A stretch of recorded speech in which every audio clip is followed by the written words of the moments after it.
another day.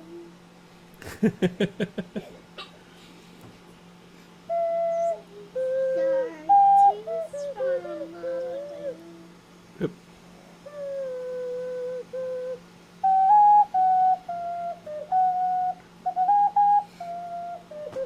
Save your tears for another day. Tears for another day.